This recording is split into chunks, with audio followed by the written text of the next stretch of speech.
देखो बच्चों, कठिन सवाल आसान जवाब। क्योंकि गणित हुआ आसान रे बच्चों, गणित हुआ आसान। अंकों का है खेल निराला, जोड़ घटाओं ने क्या कर डाला। क्योंकि गणित हुआ आसान रे बच्चों, गणित हुआ आसान। शून्य का है खेल अजब, अंकों के संग करे गजब। कभी अंकों को शून्य बनाता या अंकों का मान बढ़ाता। क्योंकि गणित हुआ आसान रे बच्चों, गणित हुआ आसान।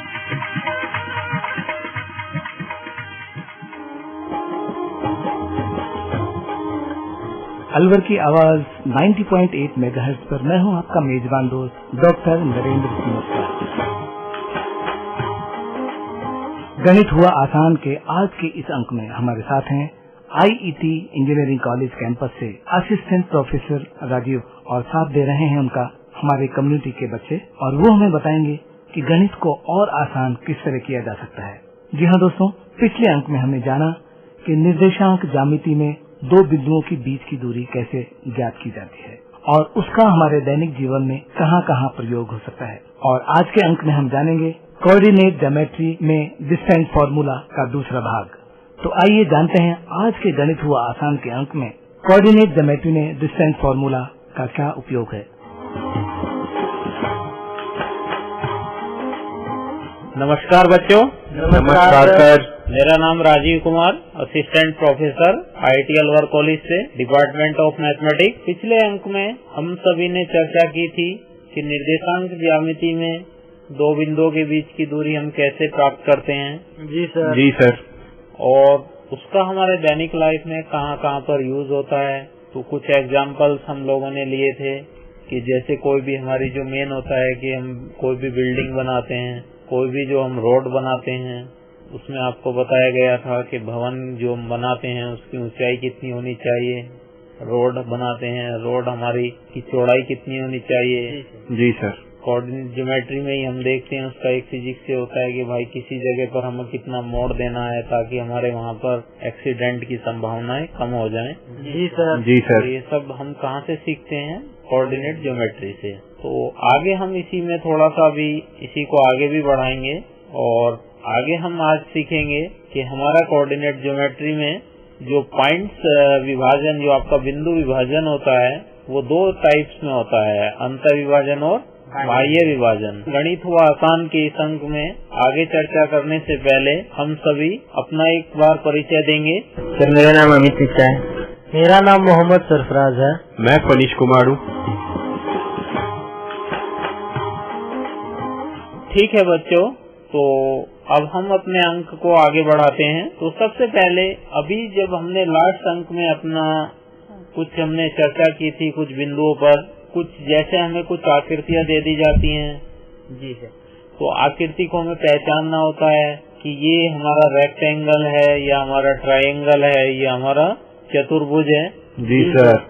तो जैसे हमने बताया था कि हमारा जो तीन बिंदु होते हैं, किन्हीं भी दो का जो हमारा योग होता है वो तीसरी से क्या होना चाहिए? अधिक होना चाहिए। उससे क्या पता चलता है हमारा कि कोई भी हमारी जो आकृति है वो त्रिभुज बनाती है। जी सर। ठीक है। आगे आपने एक और सीखा होगा कि अगर आपको त्रिभुज को पता करना होता है कि त्रिभुज हमारा न्यून कोण है, अधिक कोण है या हमारा समकोण है। मान लीजिए आपको समकोण का पता करना है कि उसमें एक कोण आपका 90 डिग्री है, तो कैसे पता करेंगे कि हमारा आकृति जो है वो समकोण आकृति है? सर, इसके लिए मतलब दो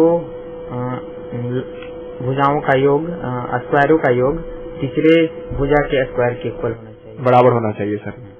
देखिए, तो उसमें यही हमें पता करना होता है कि जो हमारी सबसे बड़ी दूरी आती है, सबसे बड़ी दूरी का स्क्वायर अगर आप उसका स्क्वायर करते हैं तो उसके स्क्वायर की वैल्यू या जो मान होता है वो हमारी दो छोटी छोटी जो उससे दूरियां होती हैं उनके स्क्वायर के योग के क्या होना चाहिए? बराबर होना चाहिए। जी सर। तो रिजल्ट हमारा कहता है कि सबसे बड़ी दूरी का स्क्वायर दो छोटी छोटी दूरियों के स्क्वायर के योग के बराबर होना चाहिए। जी सर। ठीक है। अगर ऐसा हो जाता है तो क्या होता है?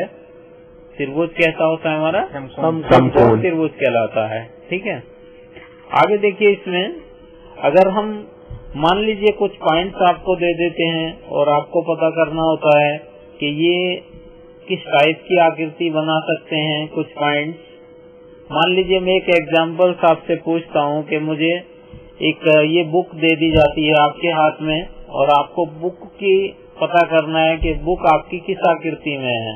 जी तो आपकी क्या हो सकती है? आयताकार हो सकती है, वर्गाकार हो सकती है।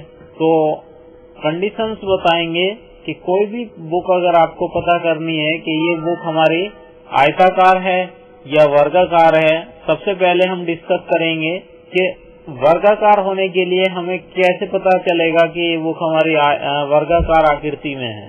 सभी भुजाएं आपस में बराबर होनी चाहिए। गुड। देखिए, कोई भी आकृति वर्गाकार होने के लिए जो उसकी आमने सामने की जो हमारी चारों भुजाएं होंगी वो क्या होंगी? बराबर होनी चाहिए। तो उसको बराबर दिखाने के लिए हमें क्या करना पड़ेगा? एक कॉर्नर हमें फिक्स करना पड़ेगा। जी सर। और उस फिक्स कॉर्नर से हम क्या करेंगे, उसके जो मान लीजिए कॉर्नर हम 0-0 ले लेंगे, तो उसके जो एक्स एक्सिस और जो उसकी वाई एक्सिस, जो उसकी लंबाई होगी और जो उसकी चौड़ाई होगी, वो क्या हो जाएंगी? उसकी एक्स एक्सिस और वाई एक्सिस हो जाएंगी। तो हम उसके क्या होंगे, जो हमारे 3 अदर कॉर्नर होंगे, एक तो हमने कहाँ पर फिक्स कर देना है? 0-0 पर। जी सर। और जो हमारे अदर कॉर्नर होंगे उनके तीनों के हम पॉइंट्स मेजर करेंगे। जितनी भी उसकी लेंथ होगी, मान लीजिए 5 सेंटीमीटर एक्स एक्सिस पर है तो 5 लिखेंगे। उसी टाइप में वहाँ दूसरा हमारा क्या हो जाएगा? 0-0 हो जाएगा। फिर हम उसकी लेंथ लिखेंगे ऊपर को कि वहाँ से जो हमारा सी कॉर्नर दे देंगे हम, उसके कुछ ना कुछ कोऑर्डिनेट्स होंगे। इसी टाइप में आप कोई भी एक नाम दे देंगे डी, वो कहाँ हो जाएगा हमारा? वो वाई एक्सिस पे। जी सर। फिर क्या करेंगे, हम उसकी चारों की लंबाई निकालेंगे। लंबाई का फॉर्मूला हमने कहाँ सीखा है? पिछले अंक में। जी सर। हम सभी ने लंबाई निकालने का फॉर्मूला सीखा था कि 2 बिंदुओं के बीच की दूरी हमारी कैसे निकाली जाती है। जी सर।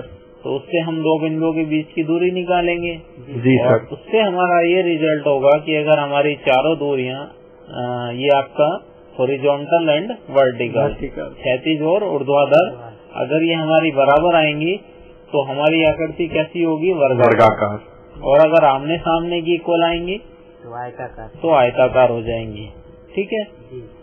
इसी टाइप में आगे हम इसमें एक छोटा सा एग्जाम्पल, हम एक अपनी क्लास में अगर आप लोग बैठे हैं, क्लास में मान लीजिए 3 स्टूडेंट्स या 3 गर्ल्स ABC पोजीशंस पर बैठी है। जैसे A4 हमने ले लिया आसिमा, B4 ले लिया हमने कोई भी बबीता और C4 ले लिया हमने कोई चंचल। मान लीजिए 3 गर्ल्स हमारी एक क्लास में बैठी हैं। तो मान लीजिए कुछ डिस्टेंस पर उनको बैठा दिया जाता है, तो आप कैसे, कौन सी कंडीशंस आप पता करेंगे कि ये तीनों एक ही सीधी रेखा में बैठी हैं? सर उसके लिए सबसे पहले डिस्टेंस मेजर करेंगे। सर डिस्टेंस मेजर करेंगे किस किस के बीच? तीनों गर्ल्स के बीच।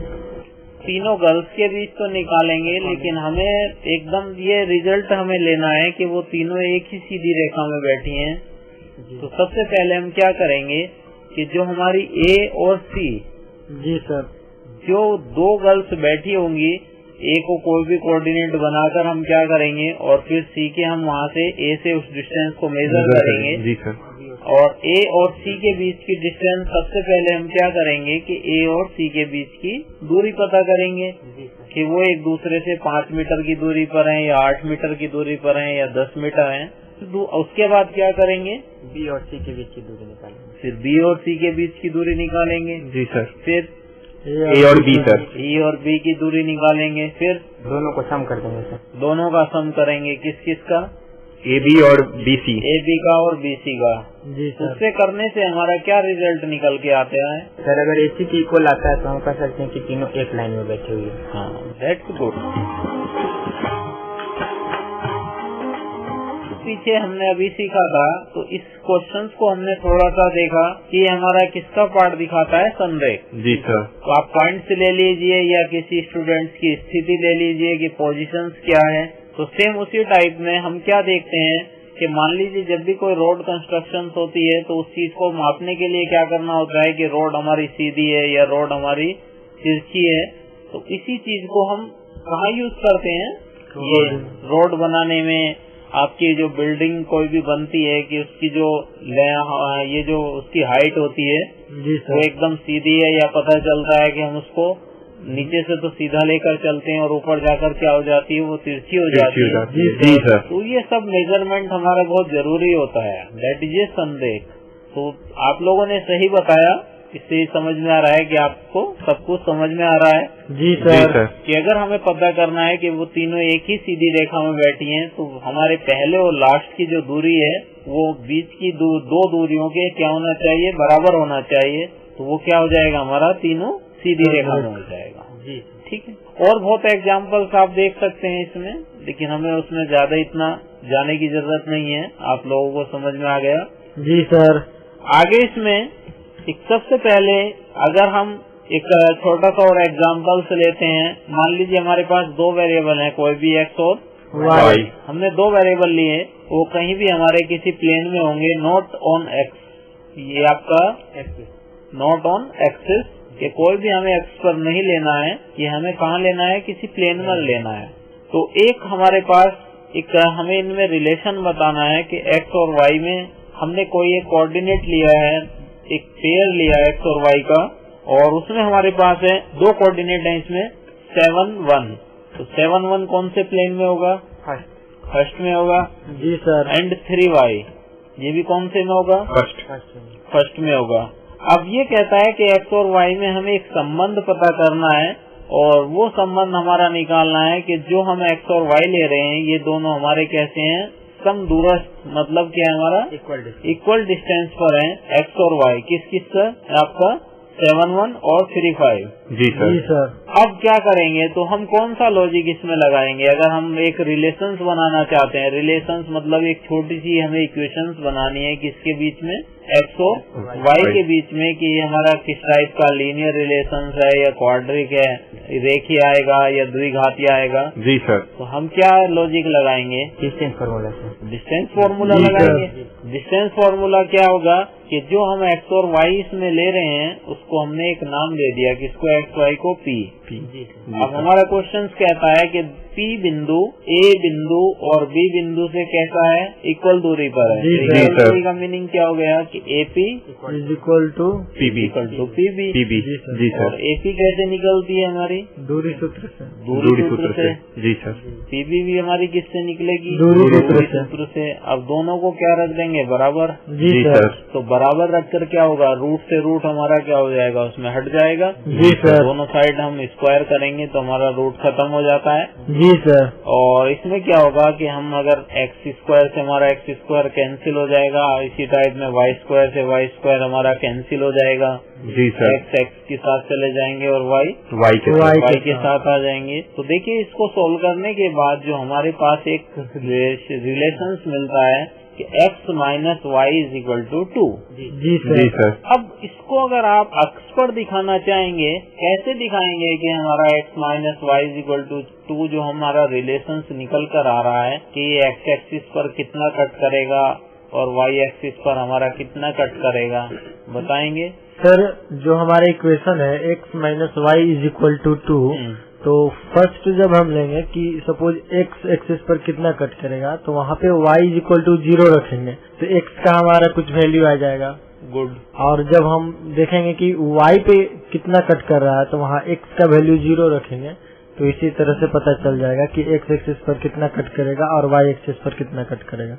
गुड। तो देखिए, सबसे पहले जो भी हमें अगर एक इक्वेशन हमें सीधी सी दी जाती है और कोई भी अगर हमें ये कट का पता करना होता है तो हम सभी जानते हैं। जी सर। सबसे पहले हमने पिछले जितने भी अंक किए हैं उसमें हमने सभी ने सीखा है कि जब हम एक्स एक्सिस पर चलते हैं तो उस पर वाई हमारा 0 हो जाता है। जी सर। तो हमने इसके अंदर क्या पुट किया, 0 पुट किया। जी सर। जैसे ही हम इसके अंदर 0 पुट कर रहे हैं तो हमारा एक्स कितना मिल रहा है, यहाँ से 2। और जब हम वाई एक्सिस पर जाते हैं तो वाई एक्सिस पर एक्स हमारा क्या होता है, 0। जी सर। तो 0 मिलने के साथ वाई कहाँ होगा, माइनस -2 कहाँ होता है हमारा डाउनवर्ड। जी सर। ओरिजिन से नीचे की ओर, तो डाउनवर्ड में हमारा -2 हो जाएगा। अब अगर हम एक रेखा खींचते हैं दोनों को मिलाते हुए, तो ये हमें बताती है कि ये बिंदु जो हमने 2 पॉइंट्स हमने लिए थे, ये हमारा एक इंटरसेक्शन भी दिखाएगी। इंटरसेक्शन मतलब कि ये दो बिंदु जो हम ये एक लाइन अपनी तरफ से बनाएंगे जी सर, और एक लाइन जो हमें कौन सी मिल रही है, जो हमने 2 पॉइंट्स पहले कंसीडर किए थे, जो हमने लिए हैं जी सर, उन दोनों से पास होती जाएगी, या उन दोनों के बिल्कुल मिडिल से जाएगी, या उन दोनों को कुछ हिस्सों में काटती जाएगी। कि हो सकता है कि एक आपका भाग बड़ा हो जाए और एक भाग आपका छोटा हो जाए, और ऐसा भी हो सकता है कि इन दोनों को काटती ना जाए। तो थोड़ा आइडिया देना चाहेंगे, अगर हम किसी चीज की एक फिगर बनाते हैं कि क्या ये हमारी लाइन इसको कट करेगी या नहीं करेगी, बताइए। नहीं कट करेगी। क्यों नहीं करेगी? सर कट कर सकती भी तो करेगी बेटा, देखो कैसे करेगी। तो हम इस चीज को यहाँ पर देखेंगे, आपको देखो यहाँ से हमारा 3, 5, तो 3 कहाँ पर है हमारा? जी सर, एक्स एक्सिस पर था, और 5 हमारा कहाँ पर था? वाई एक्सिस पर था, पहला क्वाड्रेंट। हाँ, तो उसी टाइप में 7, 1, 7 हमारा यहाँ पर है। जी सर, एक्स पर 7 था और वाई पर 1 था। तो अगर इसकी आप डेफिनेट कोई भी एक लाइन बना के देखेंगे, तो वो जरूर क्या करती जाएगी, इसको कट करते हुए कट करती जाएगी। तो ये कोई जरूरी नहीं कह सकते हम लोग भी कि मिडिल में जाएगी, लेकिन अगर आप पैमाने से बिल्कुल बनाएंगे तो आपको एकदम एक्यूरेट वैल्यू मिलेगी कि हमारा लेफ्ट राइट पार्ट कितना है, कि लेफ्ट ज्यादा आएगा या हमारा राइट ज्यादा आएगा। देखिए इंटरसेक्शन भी हमें पता चलेगा। जी सर, 2 रेखाएं एक दूसरे को कहाँ कहाँ पर प्रतिच्छेद करती हैं। जी सर, हम स्केल की हेल्प से क्या कर सकते हैं, उनका प्रतिच्छेद बिंदु भी निकाल सकते हैं, नापने के बाद कि एक्स कितना हट रहा है प्रतिच्छेद, और उसकी जो हाइट है वो क्या दिखाएगी, हमारी वाई दिखाएगी कि वाई हमारा कितना दिखा रहा है यहाँ पर। जी सर। जी तो सर, देखिए इसका आगे आपको चलेंगे तो आगे 2 लाइन जितनी भी हमारी सोल्व करते हैं, आप लोगों ने पढ़ा होगा सभी ने, कि अगर 2 इक्वेशंस हमारे पास होती हैं और हम इन इक्वेशंस के अगर प्रतिच्छेद बिंदु निकालना चाहते हैं, तो वो किसकी हेल्प ली जाती है? रेशियो का सर।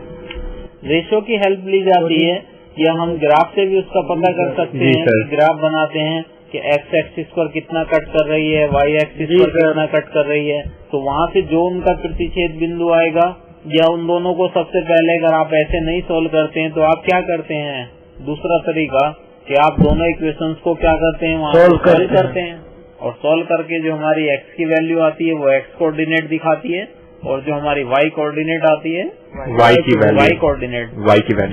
वैल्यू आती है। जी सर, जैसे एक एग्जांपल हमारा होते हैं, हम लोगों ने पहले भी पढ़े हैं कि एक कुछ लीनियर इक्वेशंस बनाई जाती हैं हमारी। जी सर, कि फादर की एज जितनी है, सन की एज जितनी है। जी सर, बनाए हैं कि उसमें 2 इक्वेशंस बना ली जाती हैं। जी सर। और 2 इक्वेशन सोल्व अगर आप लोग करते हैं तो 2 इक्वेशन सोल्व करके जो एक्स और वाई की वैल्यू आती है, उसमें एक हमारी फादर की एज निकल के आ जाती है और एक हमारी सन की एज। तो ये सब हमारा ग्राफ की हेल्प से सोल्व किया जाता है। जी सर, ठीक है, तो ग्राफ हम पहले पढ़ चुके हैं, जितने भी हमने पिछले अंक किए थे उसमें आपको बता दिया गया था कि ग्राफ बनाते हैं और ग्राफ की हेल्प से ही क्या किया जाता है, उनको सोल्व किया जाता है। आगे इसमें एक और एग्जाम्पल समझेंगे इसमें कि वाई एक्स पर कोई एक ऐसा बिंदु बताना है आप लोगों को जो 2 बिंदुओं से समदूरस्थ हो। मतलब वही है आपका, फिर कहने का हमारा मतलब है कि अगर हम वाई एक्स पर कोई ऐसा बिंदु लेंगे जो हमारा 6, 5 और -4,3 से इक्वल दूरी पर हो, बराबर दूरी पर हो। जी सर, तो वाई एक्सिस पर लेने के लिए क्या हम दोनों कोऑर्डिनेट सपोज करेंगे? नो नहीं सर, ओनली वाई कोऑर्डिनेट। जी सर, क्योंकि यहाँ पहले ही एक कोऑर्डिनेट हमें हिंट तौर पर दिया गया है कि वाई एक्सिस पर बोल रहा है कि वाई एक्सिस पर आपको कोई एक बिंदु लेना है, और इस बार जो आपका एक बिंदु अदर प्लेन में है और दूसरा आपका दूसरे प्लेन में। जी सर, जी सर, एक में दोनों कोऑर्डिनेट आपके प्लस हैं और एक में आपका माइनस है।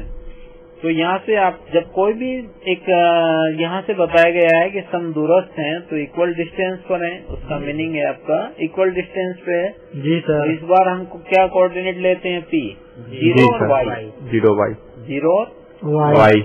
अब क्या करेंगे, जीरो और वाई हमने सेम उसी टाइप में आपने फॉर्मूला अप्लाई किया कि इसका दूरी का फॉर्मूला लगाया, AP = BP। जी सर। और फिर हमने उसकी वैल्यू निकाली। तो सोल्व करने के बाद हमें y की वैल्यू कितनी मिल गई, यहाँ से 9। जी सर। तो कोऑर्डिनेट क्या हो गया हमारा, 0 9। अब इसको आप आंसर को चेक करना चाहते हैं कि जो मैंने आंसर निकाला है दैट इज राइट और रॉन्ग, कि ये आंसर मेरा सही है या गलत है। तो हम क्या करेंगे, उसकी वैल्यू रख देंगे। जी सर। हमने 0 और y लिया था, तो फिर हम वहाँ रख देंगे उसके 9। फिर दोबारा से हम अपने आंसर को चेक कर लेंगे कि ये जो हम इक्वल दूरियां बता रहे हैं कि क्या ये हमारी दूरी इक्वल है या नहीं है। जी सर। फिर हम दोनों दूरी को अब y की जगह 9 रखने के बाद उसकी वैल्यू चेक कर लेंगे कि अब दोनों वैल्यू क्या आ रही है, हमारी बराबर आ रही है। जी सर। तो इससे हमारा कोऑर्डिनेट फाइंड आउट हो जाएगा कि y की वैल्यू हमारी क्या निकल के आ रही है। जी सर। ठीक है। तो इसमें देखिए कुछ प्रश्नावली, जैसे आपकी बुक में अगर आप देखेंगे तो बेसिकली सबसे पहले अगर हम आपसे पूछते हैं इसमें, तो हम आपका पहला क्वेश्चन हमारा ये है कि बिंदुओं के बीच की दूरियां ज्ञात की जाती हैं। फॉर्मूला बताएंगे हमें फिर से। सर, x निर्देशांकों के अंतर के वर्ग प्लस y निर्देशांकों का वर्ग अंतर के वर्ग के स्क्वायर रूट। हाँ, तो देखो पहला क्वेश्चन से हमारा सभी बच्चे निकाल लेंगे। जी सर। कि पहला है हमारा 2, 3 और 4 1 के बीच की दूरियां आपको निकालनी है। जी सर। हो जाएगा। जी सर। इसी टाइप में आपका दूसरा है -5 का, ये आपका 7 और -1 और 3। जी सर। निकाल लेंगे। जी सर। फिर उसी टाइप में है हमारा नंबर्स हैं, यहाँ पर आपके पहले नंबर्स थे, अब इसमें हमारा A और B दिए जा रहे हैं हमें कि AB, और दूसरे कोऑर्डिनेट हमारे -A -B। तो x1 हो जाएगा हमारा A और y1 हो जाएगा हमारा B।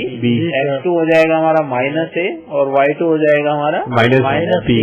तो देखिए इससे कोई इफेक्ट नहीं है कि आपको नंबर्स दिए गए हैं या आपका न्यूमेरिकल ये आपके वोवल्स या कोई भी इंग्लिश अल्फाबेट्स दिए गए हैं। उसी टाइप में आपके पास है फिर एक कोऑर्डिनेट हमारे 0 0 और एक है हमारे पास 36 और 15 के बीच की दूरियां निकालें।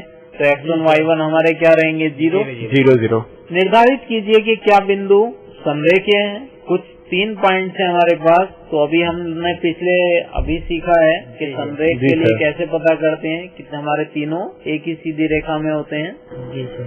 एक कंडीशन और होती है संरेख की, किसी को बताएगा कि अगर आप वैसे डिस्टेंस से नहीं निकालना चाहते हैं तो संरेख की और क्या कंडीशन हो सकती है। एरिया ऑफ ट्रायंगल 0 कर देंगे। एरिया ऑफ ट्रायंगल, जो हम अभी आगे के आने वाले एपिसोड में सीखेंगे। जी सर। कि किसी त्रिभुज का एरिया कैसे निकाला जाता है, आपने सभी ने सीखा होगा। उसके भी हमारे एक तो सीधा फॉर्मूला होता है।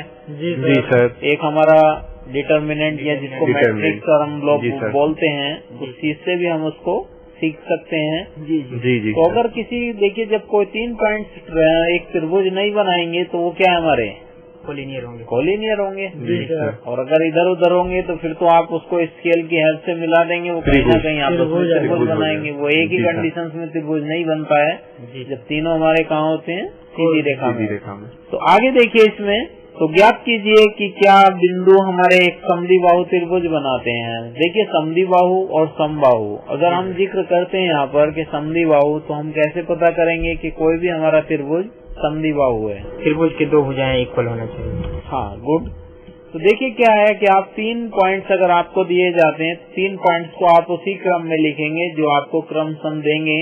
तो आपने ऊपर लिया A, फिर लेंगे आप B और फिर क्या लेंगे आप C। अब आप क्या करेंगे कि आपने पहले AB के बीच की दूरी निकाली, फिर आपने BC के बीच की दूरी निकाली, फिर आपने CA के बीच की दूरी निकाली। फिर तीनों दूरी निकालने के बाद आपने उनको देखा कि कौन कौन सी दूरी हमारी, अगर आपकी एनी टू अगर कोई भी 2 हमारी दूरियां इक्वल मिल जाती हैं तो हमारा ट्रायंगल जो आपको दिया गया था त्रिभुज, वो किस टाइप का त्रिभुज हो जाएगा, समद्विबाहु। ठीक है जी सर। कोई प्रॉब्लम नहीं सर। आगे देखिए इसमें, अगर हम समबाहु की बात करते हैं कि कोई भी ट्रायंगल आपका समबाहु होगा तो सम का मीनिंग बराबर। बाहु मीनिंग आपका भुजा। कि जब हमारे तीनों भुजाएं आपस में बराबर होती हैं तो समबाहु होगा। जी सर। समबाहु का हमारा एंगल कितना होता है, 60 डिग्री सर। तो कोई भी जो हमारा कोण होता है समबाहु में, तो तो एवरी एंगल जो भी उसका प्रत्येक कोण होता है उसकी वैल्यू हमारी 60 डिग्री होती है। जी सर। ठीक है। अब इसी टाइप में अगर हम 4 पॉइंट्स आपको दे देते हैं या क्लास में कोई 4 बॉयज हमारे बैठ जाते हैं या कोई भी किसी मैदान में अगर 4 खिलाड़ी बैठे हैं और हम उसको पता करना चाहते हैं कि ये 4 खिलाड़ी किसी मैदान में एक रेक्टेंगुलर में बैठे हैं, यहाँ से आयताकार हैं या वर्गाकार है। वर्गाकार। जी सर। तो 4 पॉइंट्स आपको दिए गए हैं। 4 पॉइंट्स हमारे पास कौन कौन से हैं? मान लीजिए हम कोई एग्जाम्पल्स बना लेते हैं। एक एग्जाम्पल्स हमने लिया कि एक खिलाड़ी हमारा 3 और 4 की पोजीशन पर है। जी सर। एक खिलाड़ी हमारा 6 और 1 की पोजीशन पर है। एक खिलाड़ी हमारा 9 और 4 की पोजीशन पर है और एक खिलाड़ी हमारा 6 और 7 की पोजीशन पर है। अब आप उसको चाहते हैं कि हमने जो 4 खिलाड़ी किसी मैदान में खड़े किए हैं, अब उन खिलाड़ियों की पोजीशंस क्या है, तो वो ही आप बताएंगे कि कैसे हम पता करें कि ये पोजीशंस हमारी क्या बना रही है, एक वर्ग बना रही है। जी सर। तो क्या करेंगे हम? डिस्टेंस यूज करेंगे। डिस्टेंस यूज करेंगे। जी सर। तो डिस्टेंस यूज करने के लिए हम क्या करेंगे? पहले ए और बी, पहला जो हमारा खिलाड़ी है ए पोजीशन पर और दूसरा खिलाड़ी हमारा बी पोजीशन पर, हम उसकी डिस्टेंस निकालेंगे। फिर जो हमारा बी और सी खिलाड़ी हैं, फिर उनकी पोजीशन के बीच की दूरी निकालेंगे। फिर क्या करेंगे? सी और डी, उनकी पोजीशंस के बीच की दूरी निकालेंगे। फिर डी और ए। तो ये चारों दूरियां क्या आएंगी अगर हमारी बराबर आ जाती हैं? जी सर। तो चारों खिलाड़ी किस पोजीशंस में खड़े हैं? वर्गाकार। ठीक है। तो देखिए इसी टाइप में और भी हम बहुत एग्जांपल्स ले सकते हैं कि कुछ पॉइंट्स अगर आपको दे दिए जाते हैं और आपको बताना होता है कि वो किस टाइप का आपस में एक क्वेश्चन हम आपसे डिस्कस करेंगे कि निम्नलिखित बिंदुओं द्वारा बनने वाले चतुर्भुज का प्रकार आपको बताना है। जी सर। कि तो और अपने आंसर उसमें कारण भी आपको बताना होगा कि क्यों हम इसको एक नाम देंगे कि हमारा जो 4 पॉइंट्स हैं वो आयताकार भी हो सकते हैं और वर्गाकार भी हो सकते हैं। तो ये सब हमने अभी थोड़ी देर पहले सभी को हमने डिस्कस किया है कि आयताकार की हमारी कंडीशंस क्या होती हैं। जी सर। और हमारी वर्गाकार की कंडीशंस क्या होती हैं। और हमारा इसमें कोई भी आपको अगर एक्स एक्सिस पर कोई बिंदु ज्ञात करना होता है जो समदूरस्थ होता है तो क्या करेंगे? एक्स एक्सिस पर लेने के लिए पॉइंट को 1 और 0 में 1 0 हो जाएगा। जी सर। अब इस पर किस पर हो रही है जिक्र? हमारा एक्स एक्सिस पर जिक्र हुआ है। तो एक्स एक्सिस पर वाई कैसा होता है? हमारा 0 होता है। ठीक है जी सर। तो वहाँ से निकल जाएगा। अगर हम y के लिए बात करते हैं तो y पर आपने अभी पीछे उसमें हमने सीख ही लिया इसमें। तो इसी के साथ में अगर किसी स्टूडेंट्स को दूरी में अगर हमने जो अभी आपने ये सब कुछ सीखा है, कोई भी स्टूडेंट हमें बताएगा कि अगर किसी को कुछ भी दूरी के फॉर्मूला समझने में कोई प्रॉब्लम हो तो बताइए। नहीं सर। नहीं सर, कोई दिक्कत नहीं है। बच्चों को समझ आया? जी सर। तो इसी के साथ आज का हमारा अंक यहीं पर समाप्त होता है। आगे हम अपने अंक में चर्चा करेंगे कि हमारे जो है मध्य बिंदु और हमारे अंत्य बिंदु और बाह्य बिंदु कैसे निकाले जाते हैं। धन्यवाद बच्चों। धन्यवाद सर। आज के गणित हुआ आसान के अंक में कोऑर्डिनेट ज्योमेट्री में डिस्टेंस फॉर्मूला का क्या उपयोग है और इस विषय के बारे में हमें बता रहे थे IET इंजीनियरिंग कॉलेज कैंपस से असिस्टेंट प्रोफेसर राजीव और उनके साथ में थे कम्युनिटी के हमारे कुछ बच्चे। उम्मीद है साथियों आज के इस प्रोग्राम को आपने पसंद किया होगा और जरूर कुछ न कुछ टिप्स लिए होंगे। ये प्रोग्राम भारत सरकार के विज्ञान एवं प्रौद्योगिकी विभाग द्वारा उत्प्रेरित और समर्थित किया गया। आपको ये प्रोग्राम कैसा लगा? इसकी प्रतिक्रिया, इसकी फीडबैक देने के लिए हमारा पता है कम्युनिटी रेडियो अलवर की आवाज 90.8 megahertz, IET group of institutions, MIA Alwar Rajasthan. हमारे फोन नंबर है 9587908908 और दूसरा नंबर 0144 512 1190। आप चाहें तो हमें ईमेल भी कर सकते हैं। हमारा ईमेल आईडी है radioalwar@gmail.com। साथ ही इस प्रोग्राम को इंटरनेट पर भी सुना जा सकता है साथियों, और उसके लिए लॉगिन करना होगा आपको www.i-radiolive.com। इसी के साथ आपके मेजबान डॉक्टर नरेंद्र सिंह मतवाल को दीजिए रुखसत। फिर से जुड़ूंगा गणित का और दूसरा नया प्रोग्राम लेकर। तब तक दीजिए पूरी टीम के साथ मुझे इजाजत। नमस्कार। आओ बच्चों, देखो बच्चों, कठिन सवाल आसान जवाब। क्योंकि गणित हुआ आसान रे बच्चों, गणित हुआ आसान। अंकों का है खेल निराला, जोड़ घटाओं ने क्या कर डाला। क्योंकि गणित हुआ आसान रे बच्चों, गणित हुआ आसान। शून्य का है खेल अजब, अंकों के संग करे गजब। कभी अंकों को शून्य बनाता या अंकों का मान बढ़ाता, क्योंकि गणित हुआ आसान रे बच्चों, गणित हुआ आसान।